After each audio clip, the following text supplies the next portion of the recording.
രാജ്യത്ത് നികുതി ഇളവുകൾ ഇന്നു മുതൽ പ്രാബല്യത്തിൽ വരികയാണ്. 90% ഉൽപ്പന്നങ്ങൾക്കും വില കുറയും. ഇളവുകളെപ്പറ്റി BJP വ്യാപക പ്രചാരണം നടത്തും. എംപിമാർ സ്വന്തം മണ്ഡലങ്ങളിൽ 2 പദയാത്ര നടത്തും. സ്വദേശി ക്യാമ്പയിനും തുടക്കം കുറിക്കും. അതേസമയം നികുതി വരുമാനം കുറയുമെന്ന ആശങ്കയിലാണ് സംസ്ഥാനം. KP അഭിലാഷാണ് ന്യൂസ് ഡെസ്കിൽ നിന്ന് കൂടുതൽ വിവരങ്ങളുമായി നമുക്കൊപ്പം ചേരുന്നത്. KP, very good morning. സാധാരണക്കാരെ സംബന്ധിച്ച് നോക്കുമ്പോൾ വളരെ സന്തോഷം നൽകുന്ന വാർത്തയാണ്. 90% ഉൽപ്പന്നങ്ങൾക്കും നിത്യോപയോഗ സാധനങ്ങൾക്കും വില കുറയുമെന്ന് പറയുമ്പോൾ അത് ഏതൊക്കെ ഉൽപ്പന്നങ്ങൾക്കാണ്? എന്നു മുതൽ ഈ വിലക്കുറവിന്റെ ഗുണം സാധാരണക്കാർക്ക് ലഭിച്ചു തുടങ്ങും? Arya, good morning. തീർച്ചയായും രാജ്യത്തെ ഇടത്തരക്കാരെ സംബന്ധിച്ചിടത്തോളം വലിയ ആശ്വാസം നൽകുന്ന റിപ്പോർട്ട് തന്നെയാണിത്. നേരത്തെ തന്നെ GST കൗൺസിൽ ഇത് സംബന്ധിച്ച നിർണായകമായ തീരുമാനം എടുത്തതാണ്. അതായത് രാജ്യത്തെ നികുതി സ്ലാബുകളിൽ കാതലായ മാറ്റം ആണ് ഉണ്ടാകുന്നത്. 8 വർഷമായി ഈ GST സമ്പ്രദായമാണ് രാജ്യത്തെ ഉൽപ്പന്നങ്ങളുടെയും സേവനങ്ങളുടെയും നികുതി നിർണ്ണയിക്കുന്നത്. ആ നികുതി ഘടനയിൽ ഏറ്റവും സുപ്രധാനമായ ഒരു തീരുമാനം ആണ് ഇപ്പോൾ കൈക്കൊണ്ടിട്ടുള്ളത് എന്നുള്ളതാണ് കേന്ദ്ര സർക്കാരിന്റെ അവകാശവാദം. നേരത്തെ ധനമന്ത്രി നിർമ്മല സീതാരാമൻ ഇതുമായി ബന്ധപ്പെട്ട അവകാശവാദം ഉന്നയിക്കുന്നത് 2 ലക്ഷം കോടി രൂപ അധികമായി മാർക്കറ്റിലേക്ക് ഈ നികുതി ഇളവിലൂടെ ലഭ്യമാകുമെന്നും അത് സാധാരണക്കാരായ ഇടത്തരം കുടുംബങ്ങൾക്ക് കൂടുതൽ പ്രയോജനപ്രദമാവുകയും ചെയ്യും എന്നുള്ളതാണ് വിലയിരുത്തൽ. ആര്യ, ഇതിൽ നമ്മൾ മനസ്സിലാക്കേണ്ടത് നേരത്തെ രാജ്യത്ത് 4 നികുതി സ്ലാബുകൾ ആണ് ഉണ്ടായിരുന്നത്. അതായത് 5% നികുതി, 12% നികുതി, 18% നികുതി, 28% നികുതി. ഇങ്ങനെയുള്ള നികുതി സ്ലാബുകളുടെ അടിസ്ഥാനത്തിലായിരുന്നു നമ്മൾ പ്രയോജനപ്പെടുത്തുന്ന ഓരോ ഉൽപ്പന്നങ്ങൾക്കും സേവനങ്ങൾക്കും നികുതി ഈടാക്കിയിരുന്നത്.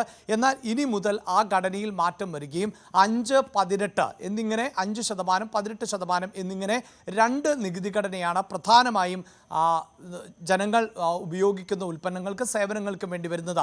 മറ്റൊരു നികുതി കൂടിയുണ്ട്. അത് ഉയർന്ന നികുതിയാണ്, 40% നികുതി എന്നുള്ളതാണ്. അത് പ്രധാനമായും ആഡംബര വസ്തുക്കൾ, അതോടൊപ്പം തന്നെ മനുഷ്യന് ഹാനികരമാകുന്ന പുകയില ഉൽപ്പന്നങ്ങൾ, മദ്യം ഉൾപ്പെടെയുള്ള ലോട്ടറി അടക്കമുള്ള സാധാരണക്കാരായ ആളുകൾക്ക് ഒഴിവാക്കാൻ പറ്റുന്ന ഉൽപ്പന്നങ്ങൾക്കാണ് ഈ 40% നികുതി ഉണ്ടാകുന്നത്. ഇതിലേറ്റവും എടുത്തു പറയേണ്ടത് എന്നത് നിലവിൽ ഏതാണ്ട് 18% നികുതി ചുമത്തുന്ന ഉൽപ്പന്നങ്ങൾ, അങ്ങനെയുള്ള ഉൽപ്പന്നങ്ങൾ, അതോടൊപ്പം തന്നെ 12% നികുതി ചുമത്തുന്ന ഉൽപ്പന്നങ്ങൾ, ഈ ഉൽപ്പന്നങ്ങളിൽ 90%ൻ്റെയും നികുതി കുറയുകയാണ്. ആ നികുതി 5%ത്തിലേക്ക് താഴുകയാണ്. അതാണ് സാധാരണക്കാരായ ആളുകൾക്ക് പ്രയോജനപ്രദമാവുക എന്ന് നമ്മൾ ആവർത്തിക്കുന്നത്. നമ്മുടെ ടെലിവിഷൻ സ്ക്രീനിൻ്റെ ഒരു ഭാഗത്ത് വില കുറയുന്നതിൻ്റെയും കൂടുന്നതിൻ്റെയും പട്ടിക നമുക്ക് കാണാൻ സാധിക്കും. ആ പട്ടിക പരിശോധിക്കുമ്പോൾ തന്നെ സാധാരണക്കാരായ, അതായത് മിഡിൽ ക്ലാസ് ആയിട്ടുള്ള ആളുകൾ നിത്യോപയോഗ സാധനങ്ങൾ എന്ന നിലയിൽ തന്നെ ഉപയോഗിക്കുന്ന ഉൽപ്പന്നങ്ങൾക്കെല്ലാം വില കുറയുന്നു എന്നത് നമുക്ക് കാണാൻ സാധിക്കുന്നുണ്ട്. അതേസമയം തന്നെ ഇതിനോടൊപ്പം ചേർത്ത് വെക്കേണ്ടത് മരുന്നുകൾ, പ്രധാനപ്പെട്ട മരുന്നുകൾ, അതായത് ക്യാൻസർ പോലെയുള്ള രോഗങ്ങൾക്കുള്ള മരുന്നുകൾ, അതോടൊപ്പം തന്നെ ഈ പാരമ്പര്യമായും അതോടൊപ്പം നിത്യജീവിതത്തിൻ്റെ ഭാഗമായി ഒക്കെ ഉണ്ടാകുന്ന ജീവിതശൈലി രോഗങ്ങൾ എന്നിവയ്ക്ക് ഒക്കെയുള്ള മരുന്നുകളുടെ വിലയിൽ ഗണ്യമായ കുറവുണ്ടാകുന്നു എന്നതും ആശ്വാസകരമാണ്. ഇങ്ങനെ ഒരു പക്ഷേ നിലവിൽ ഇന്നോ നാളെയോ ഒന്നും ഇതിൻ്റെ പ്രതിഫലനം ഉണ്ടാകുമെന്ന് നമുക്ക് വിലയിരുത്താനാകില്ല. അതിന് കാരണം നിലവിൽ തന്നെ കമ്പനികൾ, വ്യവസായ സ്ഥാപനങ്ങൾ എല്ലാം അവരുടേതായ പ്രൊഡക്റ്റുകൾ ഇറക്കുകയും അത് മാർക്കറ്റിലേക്ക് എത്തുകയും ചെറുകിട വ്യാപാരികൾ സ്റ്റോക്ക് ചെയ്യുകയും ചെയ്തിട്ടുണ്ട്. ഈ സ്റ്റോക്കിന് വലിയ നികുതിയാണ്, അതായത് 18-12% നികുതിയൊക്കെ കൊടുത്താണ് അവർ ഈ സ്റ്റോക്കുകൾ വാങ്ങിയിട്ടുള്ളത്.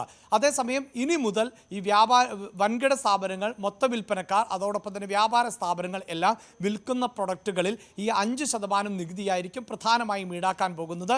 അത് വരും ദിവസങ്ങളിൽ, നിലവിലെ സ്റ്റോക്ക് പൂർത്തിയായി വരും ദിവസങ്ങളിൽ പുതിയ സ്റ്റോക്ക് വിപണിയിലേക്ക് ഇറങ്ങുമ്പോൾ പ്രത്യക്ഷമായി തന്നെ ഈ വിലക്കുറവ് നമുക്ക് ബാധകമാകും.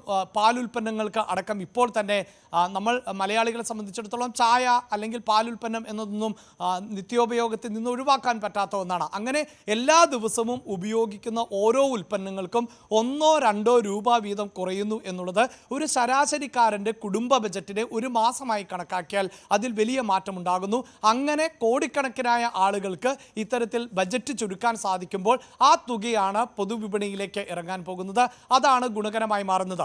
ഒപ്പം ഒരു കാര്യം കൂടി ചേർക്കേണ്ടത്, ഉപഭോക്തൃ സംസ്ഥാനമായ കേരളത്തെ സംബന്ധിച്ചിടത്തോളം ഇത് ആശങ്കയുണ്ടാക്കുന്ന ഒന്നാണ്. അതായത് നികുതി വരുമാനം കുറയുന്നു എന്ന് പറയുമ്പോൾ കേരളത്തിനുള്ള നികുതി വിഹിതത്തിൽ കുറവുണ്ടാകുമെന്നും പ്രതിവർഷം ഏതാണ്ട് 8000 കോടി രൂപയുടെ കുറവ് സംസ്ഥാനത്തിനുണ്ടായേക്കാം എന്നുമാണ് സംസ്ഥാന സർക്കാർ ആശങ്കപ്പെടുന്നത്. സർക്കാരിന് ഇത് ആശങ്കയുണ്ടാക്കുന്നുണ്ട് എങ്കിൽ പോലും സാധാരണക്കാരായ ആളുകൾ, കേരളത്തിൽ നിന്ന് ഉള്ള ആളുകൾക്ക് അടക്കം ഈ ഉൽപ്പന്നങ്ങളിലും സേവനങ്ങളിലും വരുന്ന കുറവ്, നികുതി കുറവ് എന്നത് പ്രത്യക്ഷമായി തന്നെ വലിയ ഗുണം ചെയ്യും. അത് നമ്മുടെ സമ്പദ്ഘടനയെ കൂടുതൽ കരുത്താർജിപ്പിക്കും എന്നാണ് പൊതുവെ വിലയിരുത്തുന്നത്. കേന്ദ്ര സർക്കാരും അത്തരം അവകാശവാദമാണ് ഉന്നയിക്കുന്നത്. ഇത് ജനങ്ങളിലേക്ക് എത്തിക്കുന്നതിന് വേണ്ടിയുള്ള ഒരു ക്യാമ്പയിൻ BJP ആരംഭിക്കുന്നുണ്ട്. പ്രത്യേകിച്ച് എങ്ങനെയാണ് ഈ നികുതി ഘടന സാധാരണക്കാരായ ആളുകൾക്ക് ഗുണം ചെയ്യുക എന്നത് ഒരു ക്യാമ്പയിനിലൂടെ തന്നെ അവതരിപ്പിക്കാനാണ് അവർ ശ്രമിക്കുന്നത്.